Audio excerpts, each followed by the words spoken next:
In this section, we're going to look at stoichiometry interacting with the gas law and also at Dalton's law of partial pressure. We'll also look at one experimental way in which we can determine molar mass. But before we do that, we want to talk about something called standard temperature and pressure. And standard temperature and pressure is 273 Kelvin, or 0 degrees Celsius. That is the standard temperature.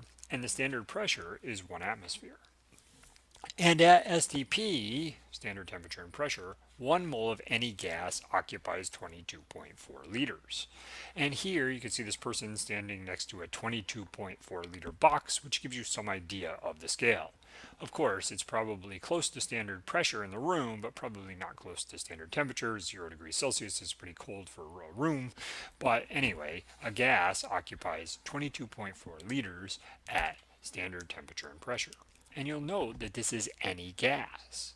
So it doesn't matter whether you have 4 grams of helium, or 15 grams of ammonia, or 32 grams of oxygen. Note that these number of grams are 1 mole in each case. They will occupy 22.4 liters no matter which gas that it is.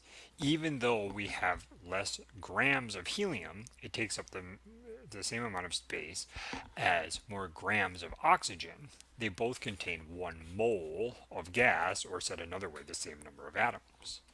The only way that this is possible, that helium and oxygen, 1 mole of each, can exert the same pressure on the walls of this balloon, which is equal to 1 atmosphere, because the air is exerting 1 atmosphere on the outside of the balloon. The gas on the inside of the balloon must also be exerting 1 atmosphere. The only way that that is possible is because the helium molecules are moving faster on average. The oxygen molecules are moving much slower. So if you could imagine, if you wanted to have something vehicle scale, exert a certain amount of force on a wall. So if you're doing a crash test and you want to see how much force a vehicle exerts on a wall, well, helium's kind of like a compact car. And for it to exert a certain amount of force, it has to move faster than, say, oxygen is more like a truck. So a truck would have to be moving slower. So maybe the truck is moving at 10 miles an hour when it hits the wall. The compact car might have to move at 20 or 25 miles an hour to exert the same amount of force. Now, I did not do the math here, and I do not know the exact amounts, but the difference between helium and oxygen in terms of mass is substantial. Therefore, on average, helium over here must be moving much faster to exert the same amount of force, just like a compact car must be moving faster to exert the same amount of force on a wall in a crash test. So once we have this idea that 1 mole of any gas occupies 22.4 liters at STP, we can extrapolate this a little bit to the density of a gas at STP. Well, density is mass divided by volume. Well, the mass of 1 mole of any gas is the molar mass, and the volume at STP of 1 mole is 22.4 liters, which leads us to this equation. Note that this equation only works at standard temperature and pressure. But at standard temperature and pressure, the density is equal to the molar mass divided by 22.4 liters. It's very important to note that the density of gases are in grams per liter. When we looked at the density of liquids and solids earlier in the course, they were in grams per milliliter. So that's 1,000 times less volume. The density of gases is very low compared to the density of liquids and solids because gases are mostly empty space, as we've discussed. So here are some examples, and here's actually a practical example. Methane, which is the major component of natural gas, has a molar mass of 16.05. So at STP, its density is 16.05, its molar mass, divided by 22.4 liters, or 0.717 grams per liter. Air is a mixture, so it doesn't have a molar mass, but its density is approximately 1.23 grams per liter. And as we'll talk about in a few minutes, air is approximately 78% nitrogen, 21% oxygen, and a little bit less than 1% argon. And you could do a weighted average to find its density, or I just looked it up on Google, it's about 1.23 grams per liter. Propane, which is used in barbecues, has a molar mass of 44.1. So at STP, its density is 1.97 grams per liter, or 44.1 divided by 22.4. Well, why am I telling you this? If you look at natural gas, which comes out of the burners of stoves, it is less dense than air, 0.717 versus 1.23. So it tends to rise. Now, in a closed room, it can build up, and you've probably seen, houses can explode because of natural gas, but it does tend to rise, and as it rises through the air, it's going to mix with the air and dissipate, and hopefully, if it's not in a closed space, it won't be dangerous. However, propane is more dense than air, so it tends to pool. And if you've ever turned on a barbecue but the igniter didn't light, you may have had a bad experience with this. I've had the grill top kind of come up at me. It didn't actually come off, but it did blow up a little bit. And that's because this propane is more dense than air. Its density is 1.97 grams per liter. Air is only 1.23. So it tends to settle down. And because of the way barbecues are designed, it tends to settle down in the bottom of the barbecue. And this can be extremely dangerous. So because it's more dense than air, this is why barbecue grills can do that. Versus if it was using propane, it probably wouldn't be able to do that because when you opened it up, the propane would just fly out because it's less dense than air. So this is just one practical example of density. I need to point out one more time that this formula only works if it's at standard temperature and pressure. Standard temperature is 273 K, or 0 degrees Celsius, and the standard pressure is 1 atmosphere. You could find the density of gases at other temperatures and pressures using the ideal gas law to find their volume. Now I want to look at gas law and stoichiometry. And the best way to look at gas law and stoichiometry is to simply do a few stoichiometry problems. So here we're going to do this by example, and I'm going to write on this in order to do this. So here it says determine the volume of O2 at STP formed when 225 grams of KClO3 decomposes according to the following reaction. So we have 2 KClO3 yields 2 KCl plus 3 oxygen. We're given a mass of the only reactant, KClO3. So since it's the only reactant, it also has to be the limiting reagent. And we want to know how many liters, or what volume, of oxygen we can form. Well, we need to remember that at STP, 1 mole of any gas equals 22.4 liters, including oxygen. So now we can just do our stoichiometry. We can go from grams of KClO3 to moles of KClO3 using the molar mass, to moles of oxygen using the balanced chemical equation, and then to liters of oxygen using this equality at STP. So let's do that. So starting with 225 grams of KClO3 times, we put the molar mass on the bottom, which happens to be 122.5 grams of KClO3, and on top 1 mole of KClO3 times.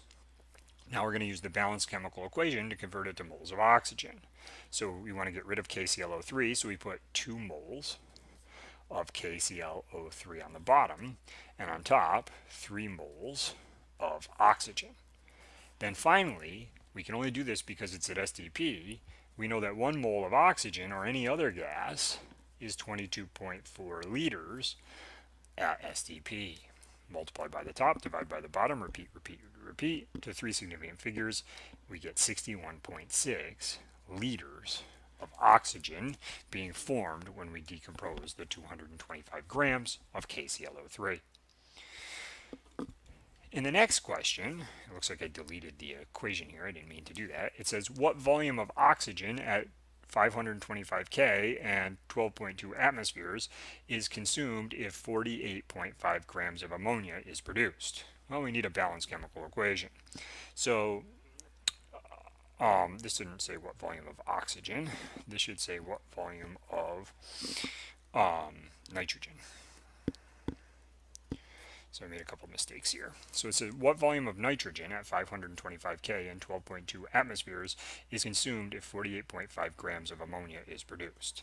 And the balanced chemical equation, which I accidentally had deleted, is H2 gas plus N2 gas yields NH3 gas.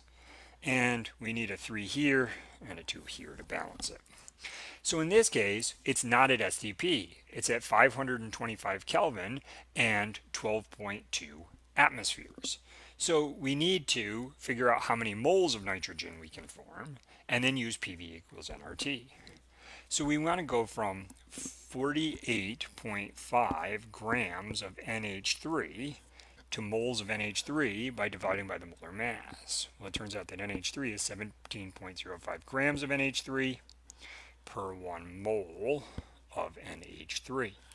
Now we're looking for nitrogen, so we want to now convert this to moles of nitrogen using the balanced chemical equation. We put 2 moles of NH3 on the bottom and 1 mole of nitrogen on the top. And when you do that math, you find that there's 1.42 moles of nitrogen. Now we can use the ideal gas law. PV equals nRT. We can't use this STP equation because it's not at standard temperature and pressure. 525 K and 12.2 atmospheres are not STP, so we can't use that. When we rearrange this equation, we're looking for volume. Volume equals nRT over P.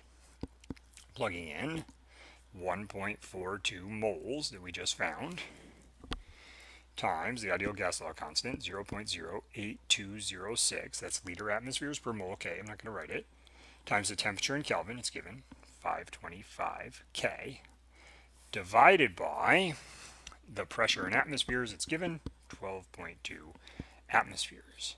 And when we do that, we find the volume is 501 liters. So in the first case, we could use the STP relationship because it was at STP. In the second case, we couldn't. But in both cases, we did both stoichiometry and gas law at the same time, if you will. Now, the next thing that we need to talk about is something called Dalton's law of partial pressures. And Dalton's law of partial pressures is essentially that each individual gas is responsible for the fraction of it that's present, pressure. So the formula for this is the pressure of A equals the mole fraction of A times the total pressure, where the mole fraction of A is the moles of A divided by the total number of moles. But let's think about this a little bit more generally in terms of air. So by moles, this should say air, well, let me edit it. Air is about 78% nitrogen, 21% oxygen, and 0.93% argon. So that means that if you have air at 1 atmosphere of pressure, and pressure comes from molecules colliding with the walls of the container, then the 78% of the 1 atmosphere of pressure is from nitrogen colliding with the container. And 21% of the collisions are from oxygen, and 0.93% of the collisions are from argon. Said another way, of the 1 atmosphere, 0.78 atmospheres are from nitrogen, the pressure, 0.21 atmospheres the pressure is from oxygen, and 0.0093 atmospheres is from argon. So essentially, if you have a mixture of gases, the mole fraction of the gas is how much of the pressure is from that gas. So let's look at an example of this where we actually calculate this mathematically. It says, what is the pressure of oxygen gas if a mixture of 2 moles of oxygen, 3.5 moles of nitrogen, and 0.52 moles of argon have a total pressure of 1.86 atmospheres? So this has the same components as air, but they're in a different ratio. So we're going to get different numbers than we got up here. Well, the first thing we want to find is the mole fraction of oxygen, which is equal to the moles of oxygen divided by the total moles. In order to find that, we take the 2 moles of oxygen and we divide it by the 2 moles of oxygen plus the 3.5 moles of nitrogen plus the 0.52 moles of argon. And we find that the mole fraction of oxygen is 0.33. This just tells us the mole fraction of oxygen. said another way, it's 33% oxygen. Remember, fractions are the same as percentages, except we don't multiply by 100. So it's about 33% oxygen. Well, how do we find the pressure of oxygen? Well, the pressure of any individual gas is the mole fraction of the gas times the total pressure. So if this is 33% oxygen, 33% of the pressure is coming from oxygen atoms. So if we do this, the pressure of oxygen equals the mole fraction of oxygen times the total pressure. In this case, it's 0.33 times the total pressure, which is 1.86 atmospheres. When you do that math, you find that 0.62 atmospheres are coming from oxygen. The last thing we want to do is kind of combine these ideas and find a way to find the experimental molar mass. And this is a lab that we do right here in our labs at UAlbany.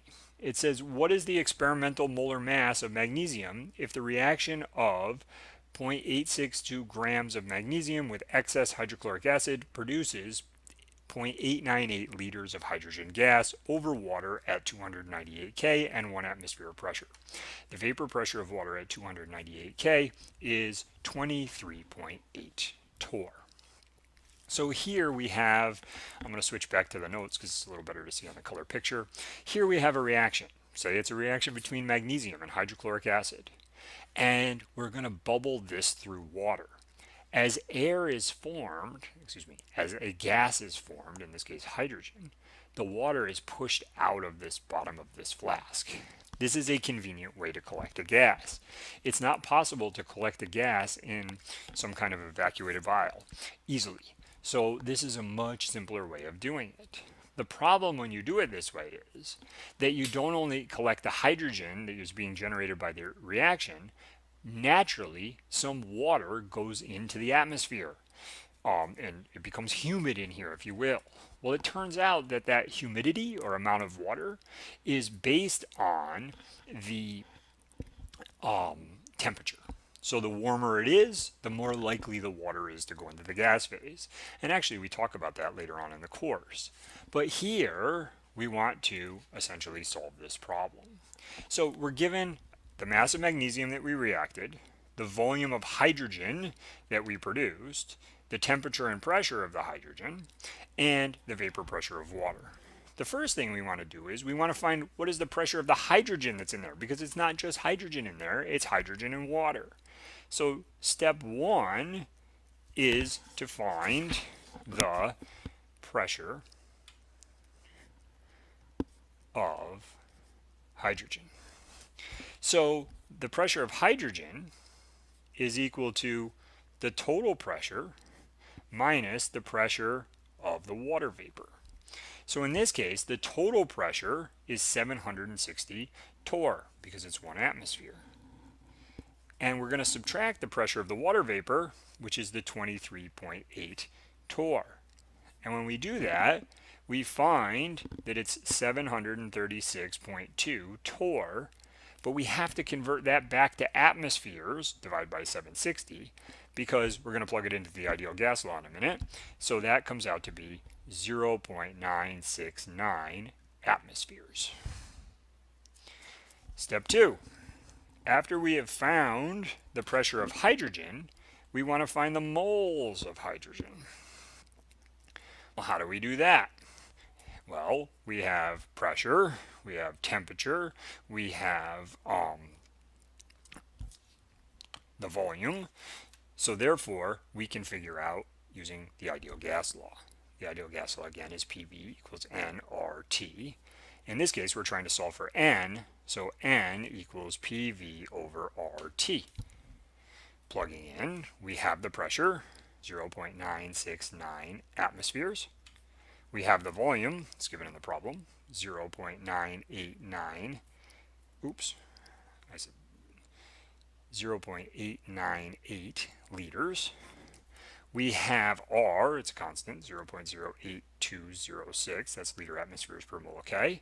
And we have the temperature in Kelvin, which is 298 K. When we do all that math, we find that there are 0.0356 moles of hydrogen gas. Well, this isn't going to exactly help us find the molar mass. Normally, when we find the molar mass, it's on a periodic table. But in this case, which will end up being step 4, we want to find the experimental molar mass. And the experimental molar mass is the grams of magnesium divided by the moles of magnesium. Well, we use the ideal gas law to find the moles of hydrogen. So step 3 is to find the moles of magnesium. And this works because we have a balanced chemical equation. Whenever we want to convert from moles of one thing to moles of another, we need a balanced chemical equation. So in this case, it's 0.0356 moles of hydrogen times, well, there's 1 mole of hydrogen for 1 mole of magnesium. So it's exactly the same number. So that means we have 0.0356 moles of moles of magnesium. So we convert from moles of hydrogen to moles of magnesium using the balanced chemical equation. Now we can find the experimental molar mass. It's the grams of magnesium, which is given in the problem, 0.862 grams of magnesium, divided by the moles of magnesium, 0.0356 moles of magnesium. And when you do that math, you find that there is 24.2 grams per mole as the experimental molar mass. So this problem is a lot of steps, 4 steps specifically, but it is a way that we can calculate the experimental molar mass. Again, it's collected over water, so we have to involve Dalton's law of partial pressures, and we also have to involve stoichiometry to convert from moles of one thing to moles of another. So these are some of the things that we can do using the ideal gas law and combining it with things we've already learned, like stoichiometry. We also learned about Dalton's law of partial pressures.